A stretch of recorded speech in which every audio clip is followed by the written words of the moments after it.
তো বন্ধুরা আজ হচ্ছে দীঘার দ্বিতীয় দিন আর আমরা এখন যাচ্ছি হচ্ছে জগন্নাথ মন্দিরে। তো চলুন আপনাদের সাথে আমি শেয়ার করব যতটুকু পারবো, কারণ 8টা থেকে 12টা পর্যন্ত মন্দিরটা খোলা থাকে। তো এখন 10টা মতো বাজে। এই যে সাজুগুজু করে নিয়েছি, আজকে একটা শাড়ি পরেছি আর গলায় তো এই হার কানের এটাই তো ছিল, সেটাই পরে নিয়েছি একটু সাজুগুজু করে। তো চলুন আপনাদের সাথে আমি শেয়ার করব জগন্নাথ মন্দির। আমরাও ঘুরবো, আপনারাও ঘুরবেন, ঠিক আছে? তো চলুন দেখতে থাকুন। চলুন বন্ধুরা আমরা এই ইয়েটা দেখাই আপনাদেরকে, বারান্দাটা দেখুন। আমরা একদম 4তলায় রয়েছি আর ওই দেখুন সমুদ্র একদম সাদা। এই দেখুন আমাদের এই বারান্দাটা থেকে দেখা যাচ্ছে ওই যে ঢেউ, কি দারুণ দেখা যাচ্ছে। দেখুন এখানকার বেশ পরিবেশটা খুব সুন্দর, ভালো লাগে দীঘা আসতে। আমার পুরীর থেকেও দীঘা আসতে ভালো লাগে বেশি। দেখুন কত সুন্দর ফুল হয়েছে হোটেলের গাছগুলো। এগুলো পিটুনিয়া, একদম 1তলা পর্যন্ত লাগানো, না গ্রাউন্ড ফ্লোর পর্যন্ত লাগানো, একদম সুন্দর। দেখুন সমুদ্রের ঢেউ একদম বোঝা যাচ্ছে এখান থেকেই।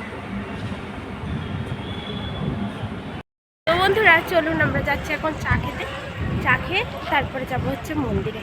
তো চলুন আপনাদেরকে দেখাচ্ছি। তো বন্ধুরা চলুন, আমাদের হোটেলের থেকে মনে হয় 2-3 মিনিট মতো লাগে ওই চায়ের দোকানটা। তা খুব সুন্দর চা করে। আমার বড় মেয়ে বলছে কি, মা এত সুন্দর চা করে, আমার থেকেও ভালো চা করে। আসলে কি আমার বড় মেয়েও খুব সুন্দর চা করতে পারে, বুঝলেন। এই দেখুন যে চায়ের দোকানটা, আমরা ওখানে বসে আছি। আমরা একটুখানি চা খেয়ে তারপরে যাব হচ্ছে মন্দিরে। আর এই যে বলতেই চলে এসেছি কিন্তু মন্দিরে, কারণ ওই চায়ের দোকানের ওখানতেই টোটোতে উঠে পড়ে একবারে মন্দিরের দিকে। কারণ নিউ দীঘার থেকে এই মন্দির, জগন্নাথ মন্দিরটা খুব একটা দূর না, হ্যাঁ ওই হয়তো 7 থেকে 8 মিনিট এরকম। তো আমরা জুতো রেখে দিলাম কাউন্টারে, তারপর আমরা হেঁটে সবাই যাচ্ছি। আর হাতে দেখতে পাচ্ছেন একটা জলের বোতল, ওইটা একটু মনে করেছিলাম হাত পা ধোবো। তার দেখি কি মন্দিরের ভেতরে দেখি খুব সুন্দর হাত পা ধোয়ার ব্যবস্থা আছে। এর জন্য আর ওই জলের বোতলটাই আর হাত পা ধুইনি, কিন্তু আমার হাজব্যান্ড আবার সাথে করে নিয়ে গেছিলো। আর জানেন কি বলবো, দেখুন এখান থেকেই মন্দিরটা দেখা যাচ্ছে। আমি বাড়ি থেকে না গঙ্গা জল নিয়ে গেছিলাম, সেটা নিয়ে যেতেই ভুলে গেছি। গুছিয়ে নিয়ে গেছি সব কিছু, আর ওই গঙ্গা জলের হচ্ছে বোতলটা নিয়ে যেতে ভুলে গেছি। ওই আমার একটা গঙ্গা জলের বোতল আছে, ওটা আপনাদের একদিন দেখাবো। ওটা সব সময় আমার যে ব্যাগটা থাকে আমি নিয়ে যাই বাইরে, ওই ব্যাগটার ভেতরে থাকে। কারণ কি আমি ওই যে হনুমানজির মন্দিরে যাই মঙ্গলবার করে, ঠিক আছে, আমার কিন্তু ওই জিনিসটা লাগে খুব। কারণ মন্দিরে ঢোকার আগে হাতটা একটু ধুয়ে নিই, এই কারণে ধুয়ে তারপরে উঠি। তো চলুন, অনেকটা রাস্তা কিন্তু হেঁটে চলে আসলাম মন্দিরের সামনে। আর না বন্ধুরা, আমি না টিভিতে দেখেছি, আমার কাছে মনে হয় কি ছোট, কিন্তু আমরা গেছি এত বড়, অনেকটা এরিয়া নিয়ে হচ্ছে জগন্নাথ মন্দির। খুব সুন্দর জানেন তো। মেন আমার সবথেকে পছন্দ হচ্ছে পরিষ্কার পরিচ্ছন্ন, ঠিক আছে, এটাই বলবো আপনাদেরকে। মানে এই পরিষ্কার পরিচ্ছন্নর জন্য জগন্নাথ ধামটা আমার সবথেকে পছন্দ হয়েছে।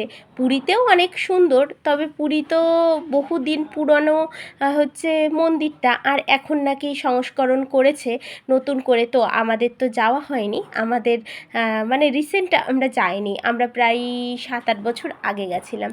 তো বন্ধুরা চলে এসছে, দেখুন হচ্ছে মন্দিরে। আর এই মন্দিরের ভিতরে ঢুকে গেছি, এত সুন্দর না, আমার মনটা জুড়িয়ে যাচ্ছে, এত দারুণ করেছে। আমি টিভিতে দেখতাম যে অনেক সুন্দর আমি ভাবতাম ছোটো কোনো এরিয়া নেই, কিন্তু না, খুব অনেক বড় একটা এরিয়া নিয়ে হচ্ছে মন্দিরটা, খুব সুন্দর। দেখুন কত সুন্দর। ঠিক করে দাঁড়াও। দেখুন কত এরিয়া নিয়ে বন্ধুরা। এখন আমরা কিন্তু সামনে যেয়ে পারিনি, ঠিক আছে, এখন আমরা সামনে যেয়ে পারিনি। এত সুন্দর, আমার ভীষণ ভালো লাগছে। এইখান থেকে পা ধুয়ে তারপরে ঢুকতে হবে মন্দিরে। বন্ধুরা দেখুন এখানে হচ্ছে পা ধুতে হবে। চলুন আমরা হাত পা ধুয়ে নিই, তারপরে আবার আসি। তো চলুন আপনাদেরকেও দর্শন করাই আর আমরাও দর্শন করে নিই। বহুদিনের ইচ্ছা আজ পূরণ হয়েছে জগন্নাথ ধামে এসে, কারণ আমি এই মন্দিরটা হচ্ছে অক্ষয় তৃতীয়ার দিনকে হচ্ছে উদ্বোধন হয়েছে। আমার আসার খুব ইচ্ছা ছিল জানেন তো বন্ধুরা, কিন্তু আমি পারিনি আসতে। তো প্রায় 1 বছরের কাছাকাছি হতে যাচ্ছে আমরা আসতে পারলাম এইবারটা। তো অনেক দিন ধরে ভাবছিলাম যে আসবো, তো চলেই আসলাম। দেখুন নারায়ণ ঠাকুরটা, এই ভিতরে কিন্তু ক্যামেরা করা অ্যালাউ নেই, কিন্তু ওই টুক করে আমার বড় মেয়ে একটু করে নিয়েছে, আপনাদের সাথে সেটাই শেয়ার করে দিলাম। তো দেখুন বন্ধুরা কত সুন্দর। আর জানেন কি হাওয়া, মানে আমরা ছবি তুলছি তো, আমি শাড়ি পরে গেছিলাম একটু মন্দিরে, দেখবেন মন্দিরে গেলে না একটু মনে হয় শাড়ি পরেই যাই, তো বাড়ি থেকে শাড়িটা নিয়ে গেছিলাম। আর এই শাড়িটা কেন নিয়েছি, শাড়ি তো বহু ছিল, এই শাড়িটা না একটু মানে হালকা পাতলা, এর জন্য নিয়ে গেছি। দেখুন বন্ধুরা মন্দিরটা কি দারুণ। এখানে নামতে হবে সিঁড়ি দিয়ে নিচে, আর আমরা প্রসাদ কিনেছিলাম এখান থেকে। তো আমি না ভিডিও, আমার বড় মেয়ে খুব একটা ওনাদের মুখ দেখায়নি, কারণ হচ্ছে কি মনে করবে, মানে প্রভু ওখানে বসেছিলেন। তো দেখুন এইটা হচ্ছে মন্দিরের ওপরে যখন উঠেছি আমরা, এই চারিপাশটা এই দেখুন একটা ছোট্ট নৌকা রয়েছে। হ্যাঁ, এগুলো করছে, আরও কিছু মনে হয় করবে আস্তে আস্তে, মানে সবে তো হচ্ছে, আরও কিছু মনে হয় বাকি আছে, সেগুলোই করছে টুকটাক করে গোছানো গাছানো। তো দেখছিলাম আমরা যে মিস্ত্রিতেও কাজ করছে। আর দেখুন একজন প্রভু, মানে রাশিয়ার থেকে উনি এসছেন, উনি আমাদেরকে একটা বই দিলেন, আর আমার হাজব্যান্ডও ওনাকে কিন্তু দক্ষিণা দিয়েছে। বেশ আর কি বলুন তো বন্ধুরা, জগন্নাথ দেবকে আপনাদেরকে দর্শন করাতে পারিনি। এই দেখুন এটা হচ্ছে চৈতন্য দ্বার, মানে মন্দিরের একটু সামনেই করা, আর জগন্নাথ দেবের ওখানে ভিডিও করা অ্যালাউ ছিল না। আর এই দেখুন আমাদের হোটেল থেকে এসেই একটা বড় বাবার আর বিপত্তারিণী মায়ের একটা হচ্ছে মন্দির, সেটাই দর্শন করলাম। তারপরে মানে হোটেলে যেয়ে জামা কাপড় ছেড়ে চলে আসলাম দুপুরবেলায় খেতে। তো 2 মেয়ে আর আমরা 2 জন নেওয়া হয়েছিল ডাল, তারপরে হচ্ছে আলু পোস্ত, আর হচ্ছে চিকেন কষা। ঠিক আছে, এটা নাকি চিকেন কষা না, এটা নাকি তান্দুরি চিকেন না কি, চিকেন চাপ বলছে, চিকেন চাপ। তা আমি বলছি চিকেন চাপ তো বড় বড় হয়, তা ওখানে দেখলাম ছোট ছোট, তা যাই হোক চিকেন চাপ নেওয়া হয়েছিল। আমরা 4 জন মিলে খাওয়া দাওয়া করে হোটেলে যে একটু ঘুমিয়ে পড়েছিলাম। তারপর সন্ধ্যাবেলা যাচ্ছি হচ্ছে ওল্ড দীঘাতে, কারণ আমরা সবসময় নিউ দীঘাতেই থাকি।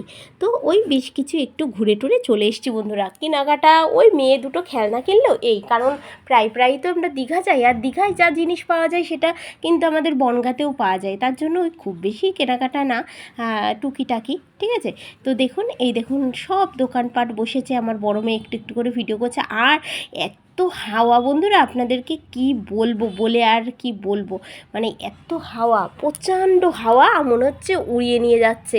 আর আমার মনে হচ্ছে কি নিউ দীঘার থেকে কি ওল্ড দীঘায় সমুদ্রের ঢেউ বেশি। তা আমার বড় মেয়ে বলছে, ও মা তুমি কেমন বলো, একই তো সমুদ্র। আমি ঠিক বলেছিস বাবা, আমি বলছি দেখুন কত হাওয়া। আসলে কি নিউ দীঘাটাই আমরা সব সময় থাকি, তো বেশ ভালো লাগে। ওল্ড দীঘাতে খুব একটা আমাদের ভালো লাগে না। ঠিক আছে, এর জন্য সন্ধ্যাবেলা করে আসি, ওই একটু মেলা আছে একটু উপভোগ করি, দেখে ঠেকে ব্যাস হোটেলে চলে যাই। ঠিক আছে, এটাই অনেক আমাদের কাছে। কিন্তু আমি আর আমার হাজব্যান্ড ঘুরেছিলাম, মানে টুকিটাকি ঘুরেছিলাম। তো বন্ধুরা ভিডিওটা এখানেই শেষ করলাম, আবার দেখা হবে একটা নতুন ভিডিওর সাথে।